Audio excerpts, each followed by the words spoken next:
In Baruch Shama does it say Yochid Cheyo Elomi Melech, and in Yishtabach it says Melech Yochid Cheyo Elomi. What is the biur? So the biur is in Sidis, in Torah on Daf Mem Amud Gimel. Who knows what Mem Amud Gimel means? You know. Who doesn't know? Whoever doesn't know should know that usually in Gemara you have Amud Aleph and Amud Beis. But in Torah there are two columns on each page. So Amud Beis is the second column on the first side, and Amud Gimel is the first column on the second side. So over here there's a biur about it, and in short, the biur is that Sfiras HaMalchus, you have Sfiras HaMalchus the way it's Yedid Lamato, and then you have Sfiras HaMalchus the way it's Oila Lamayla. So Yochid Chei Ha'ilami Melech means that Yochid Eibusher is remaining Yochid all alone, and the Chei Ha'ilamim and the Chayes of the world comes only from Melech, from Malchus the way it's Lamato. That's in the beginning of davening by Baruch Shama.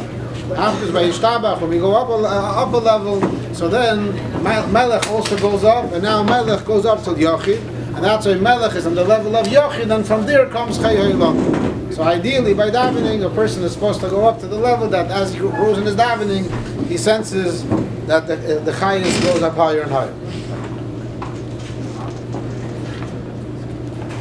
The question is, can you please explain in detail what happens after a person goes up to Shamayim? So there's a Bochurim here, he's not here right now, his name is Shalom Block, he's not here right now, right? So Shalom Block's grandfather was a very, very big professor, and he wrote a book. The Rebbe asked him to write a few books. He wrote a book on God, mysticism, and rationality. And he, from a very scientific perspective, proves that there has to be an Eibishter, and it's a very, very deep book. He says in the Akadama that he wrote it in such a way that simple people should understand, not only for scientists. And he even asked his friend to read it. Lepoil, his friend, must have been a scientist too. And most people, it's very, very choppy. So the whole book goes back and forth of Rayis, Lakan, and he explains something that's very, very geschmack, and he seems to be very objective. And at the end of the book he says, I have a scientific proof that is Eibishter. This is based on how science works. And his scientific proof is based on NDEs. NDEs means near-death experiences.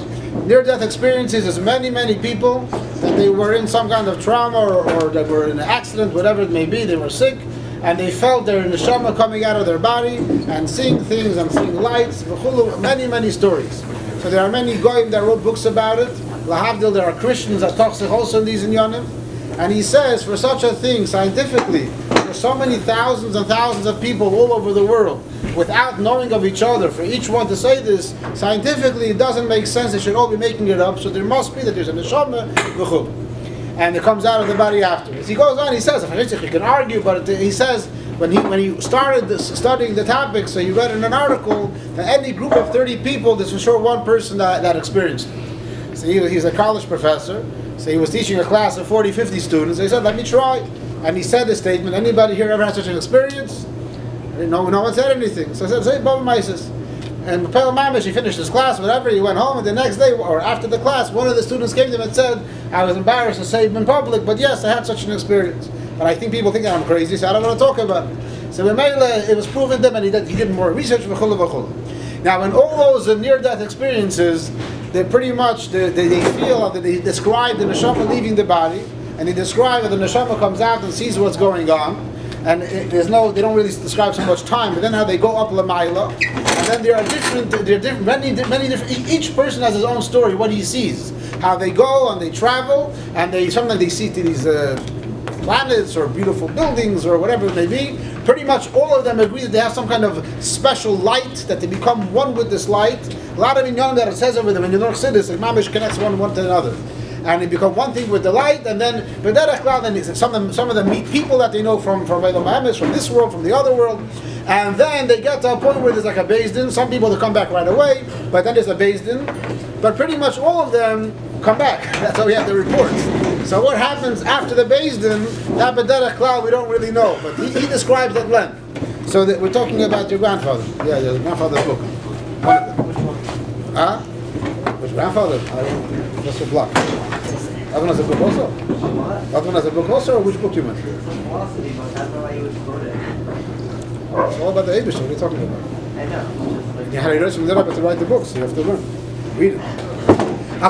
So eventually the neshama goes further l'mayla. I don't know. So you could read this today. There's so many people that experience it that they say their story is over. Like I said, each person has his own twist of what happened.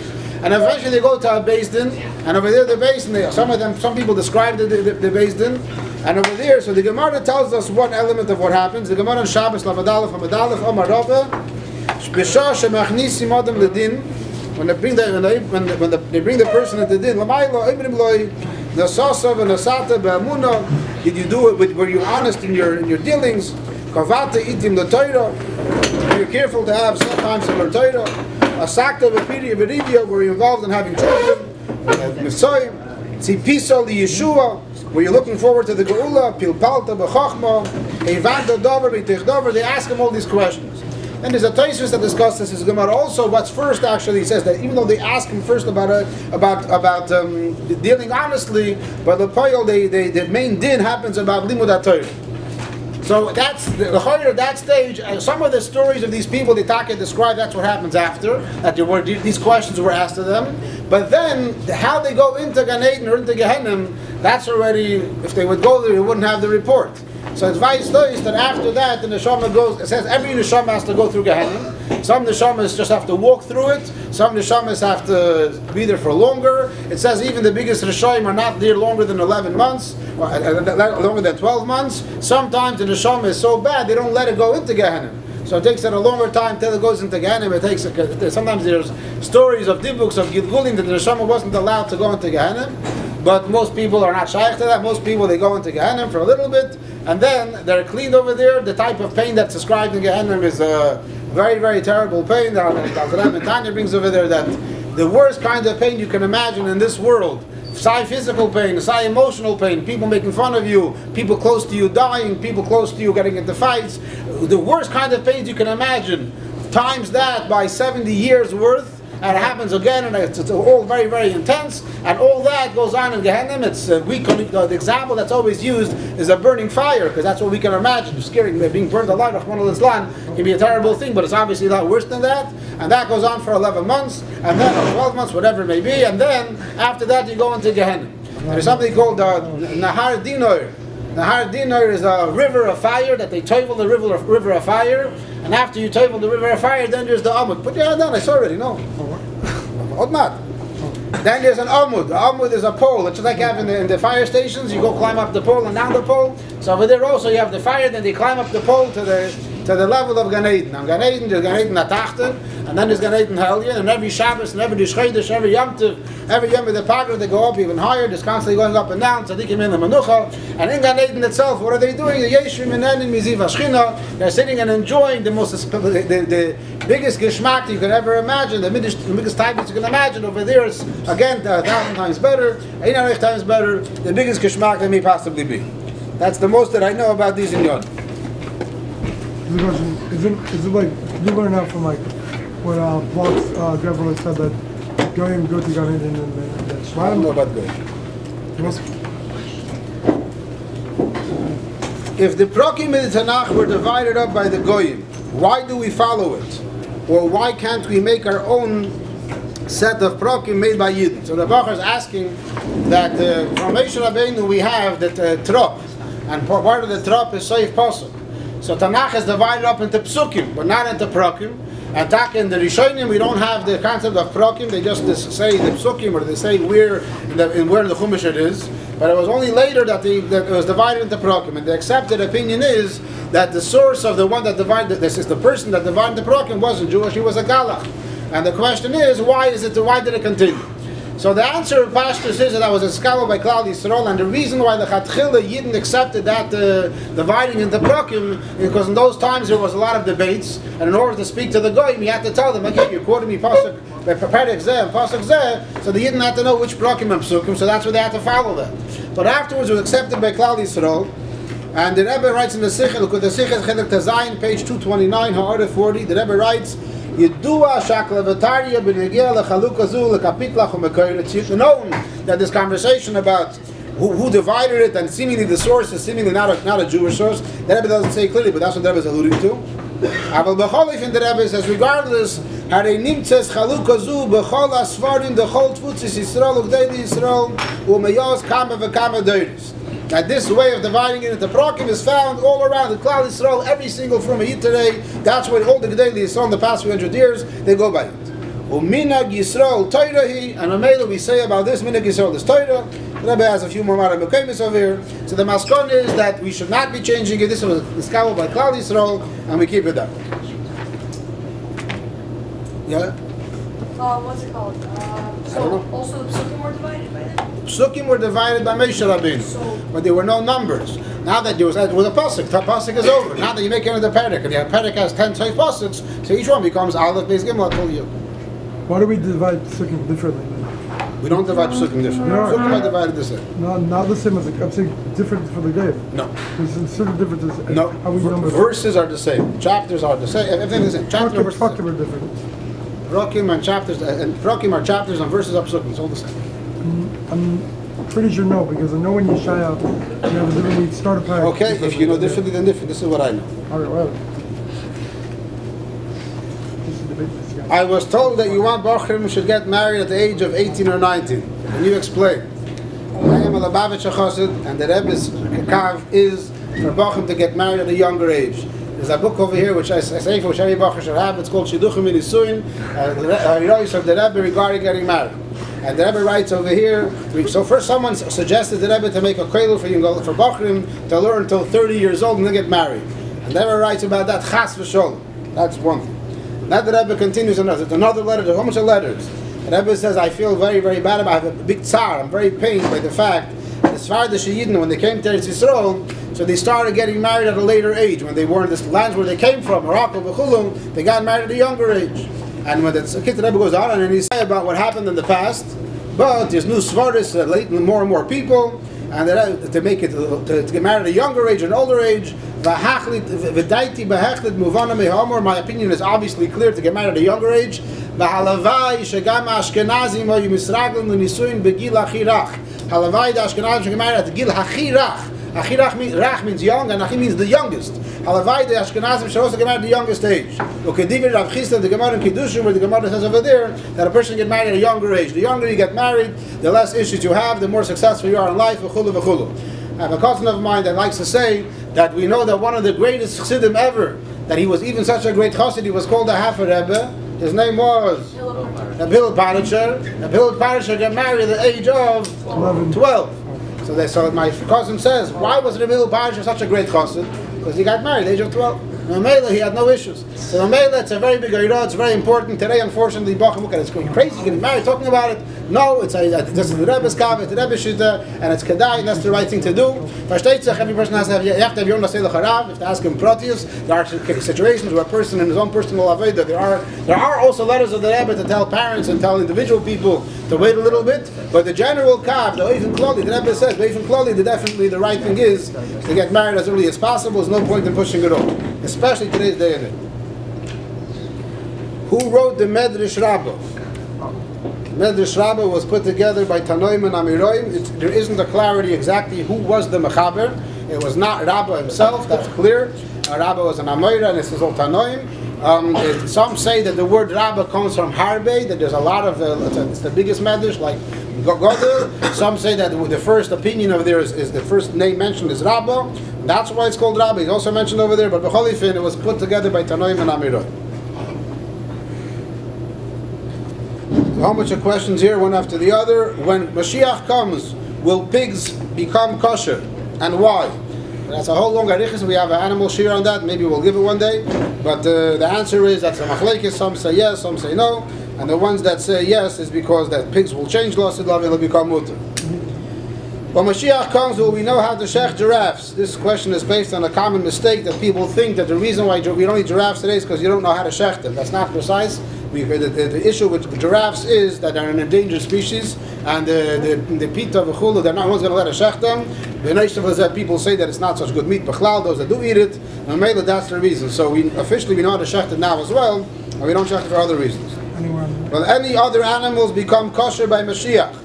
Doesn't say that, so I never heard of such a thing, so l'chayr not. Will there be non-kosher animals by Mashiach? Pashtus V'gor Zeivim Kevis of Arya Kabakar Yechal Devin. It says in the Psukim that there are going to be the wolves and the lamb, v'chulu v'chulu. So you're going to have them there. Will we have any purposes for animals by Mashiach besides for karbonis? Are there any purposes for animals now besides for karbonis? What's the purpose of animals now? Today we don't use our donkeys for schlepping stuff. Cholent and something. It's karbonis. Karbonis is cholent and food v'chulu. So for those kind of stuff, yeah. But for the Sam, was there a purpose of lions and tigers today? Okay. What's the purpose for that? It doesn't say. So just like there's a reason for it now, the same reason would apply. And the pashas are going to be there like the psukim say.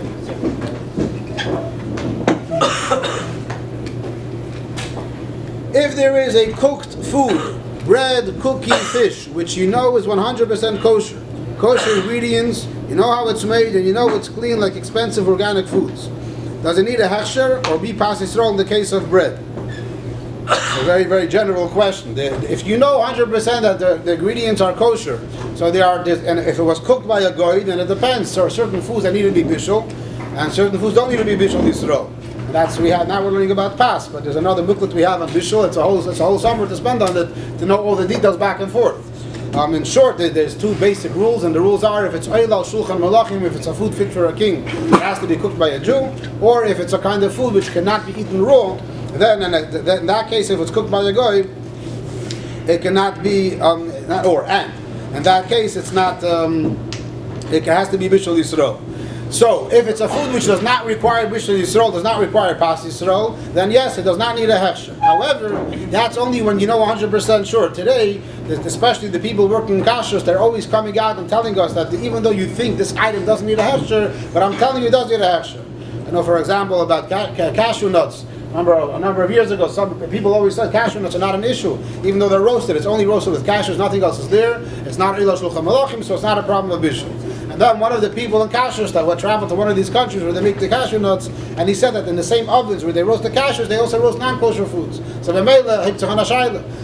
just because you assume that there's nothing in the ingredients, you can't assume it on your own. You have to ask other people. There are certain foods which are pretty much accepted. For example, brown rice, plain brown rice that's not cooked. I was told it doesn't need any kind of hechsher. There's also other beans, different kinds of things like that. I was told by a famous guy in Crown Heights, he says, this item is noki michshash hechsher. No problem. It can't be chesed that there's a hechsher that was put on it. So there are foods that are like that. Water with that is also accepted, but since today there's so much in the food industry, there's so many different techniques and things that the way they do, and a lot of times the government does not require for them to report it. So therefore, in the past, people did look at labels and buy according to that, but today, I pretty much no one trusts that anymore, unless you know for a fact, after doing a beater on something, then you know this item is not an issue, you can buy it even without extra.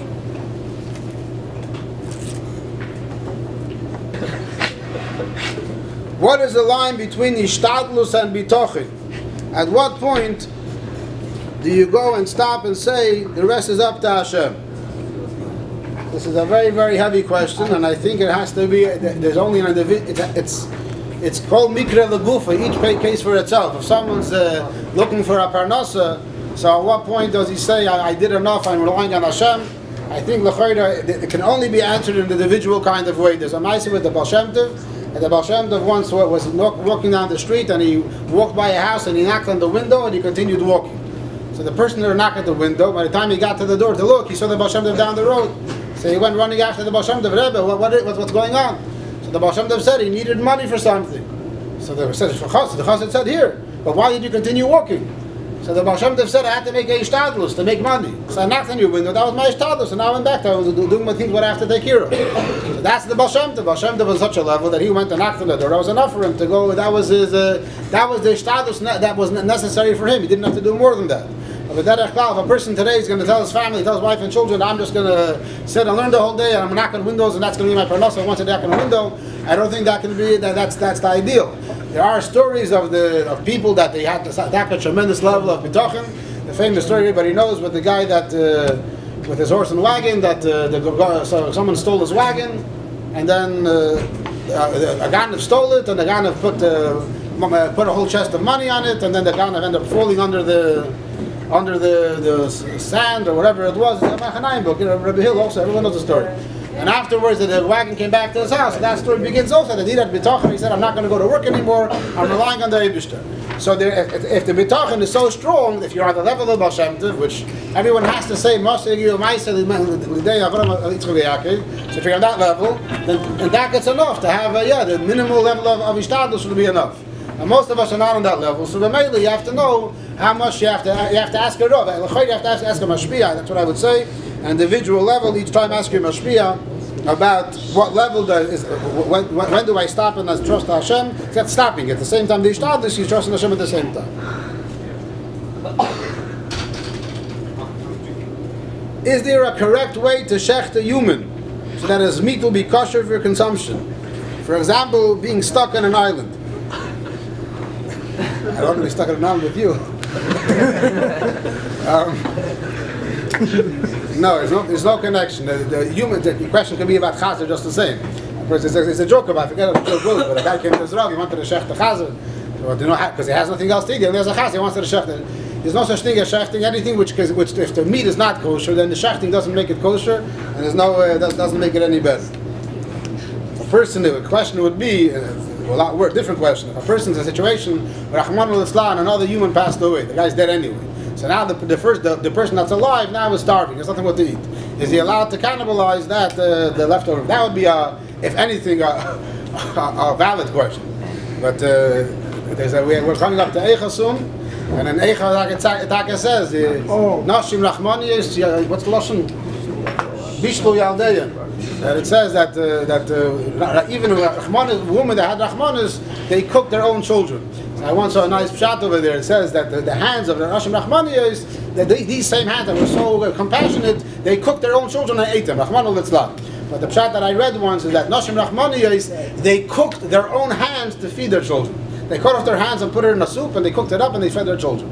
It also sounds gross, but it's a bit more edel.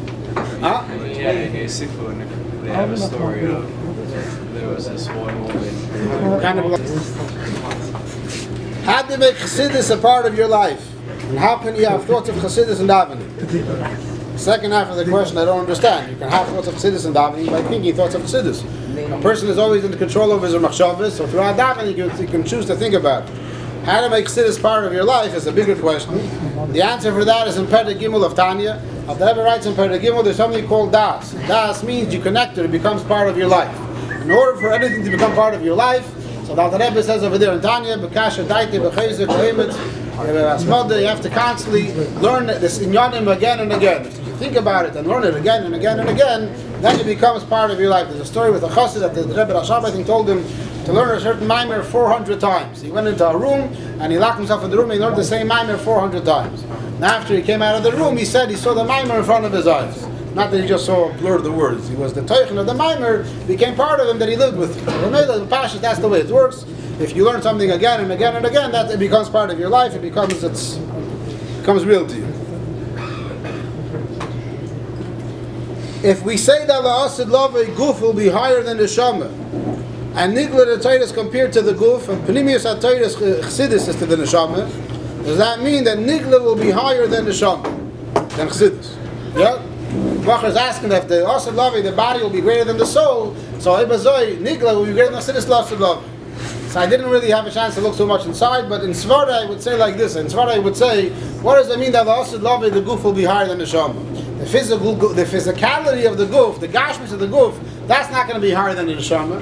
It'll be Nizgala that the Gashmis of the Guf, what is it that it's Atzmus? It'll be Nizgala the Plimius of the Guf. So the Mela, that's the Pshat that La'asad Lavi, the Guf will be higher than the Neshama. It'll be Nizgala that the Mokr of the Guf is from Atzmus Mamish. So Ulay al Derech Zeben, again Nigla Chassidus, La'asad Lavi, the Plimius of the Nigla will be Nizgala, and Kumtei said the Plimius of the Nigla will be higher than the Neshama. Ulay Yishloim Merkach, I didn't have a chance to check it out. All right, the Klugin.